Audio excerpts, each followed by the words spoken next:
আফগানিস্তানে তালিবান সরকার এসেছে 2021 সালে এবং তারপরে এখনো পর্যন্ত সেই তালিবান সরকারকে সেভাবে যে অনুমোদন দেওয়া যাকে বলে সেই অনুমোদন দেওয়ার বিষয়টি থেকে ভারত সামান্য কূটনৈতিক দূরত্ব বজায় রেখেছে ঠিকই, কিন্তু তালিবানের সরকারের সঙ্গে ভারতের সম্পর্ক যে আরো সম্পৃক্ত হচ্ছে তেমনই একটা বার্তা পাওয়া গেল।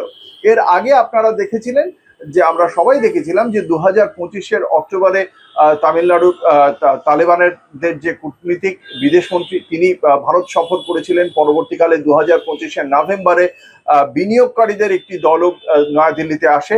এবার সেই তালিবানদের যে 5 বছর সরকার কমপ্লিট করলো, সম্পূর্ণ হলো তাদের মেয়াদ, তার পঞ্চম বার্ষিকী উপলক্ষে নয়াদিল্লিতে একটি বিশেষ অনুষ্ঠান হয়।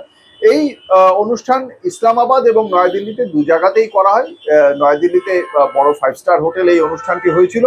ভারতের বিদেশ মন্ত্রকের পক্ষ থেকে পাকিস্তান, ইরান এবং আফগানিস্তান যিনি দেখেন তার প্রধান, তিনি আফগান দূতাবাসে আয়োজিত এই অনুষ্ঠানে ভারতের হয়ে প্রতিনিধিত্ব করেছেন। এবং ইসলামাবাদের সেরেনা হোটেলে যে অনুষ্ঠানটি হয়েছিল সেই অনুষ্ঠানে সম্প্রতি আমরা দেখেছি পাকিস্তানের সঙ্গে আফগানিস্তানের সম্পর্ক তুলনামূলকভাবে আগের থেকে অবনতি হয়েছে। ফলে সেই অনুষ্ঠানটি সম্পর্কে খুব বেশি গুরুত্ব দিচ্ছে না তালিবানরা, প্রাথমিকভাবে তেমনটাই মনে করা হচ্ছে। তবে আফগানিস্তানের পক্ষ থেকে জানানো হয়েছে যে তালিবান প্রশাসনকে সেই অর্থে স্বীকৃতি না দেওয়া হলেও ভারতের সঙ্গে তালিবানদের সম্পর্ক আরো গভীর হয়েছে।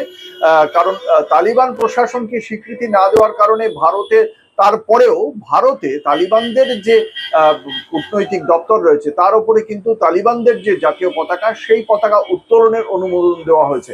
ফলে সেক্ষেত্রে এটা একটা ধরি মাছ না ছুঁই পানির মতো অবস্থা বলে কিছু কিছু কূটনীতিক ব্যাখ্যা করছে। তবে এখনো পর্যন্ত এই সম্পর্ক আগামী দিনে আরো উন্নত হবে, দুপক্ষের ব্যবসায়িক সম্পর্ক, অর্থনৈতিক সম্পর্ক আরো সুদৃঢ় হবে বলেই আশা প্রকাশ করা হয়েছে তালিবান সরকারের পক্ষ থেকে। দেখতে থাকুন কলকাতা টিভি, রাত দিন 7 দিয়ে।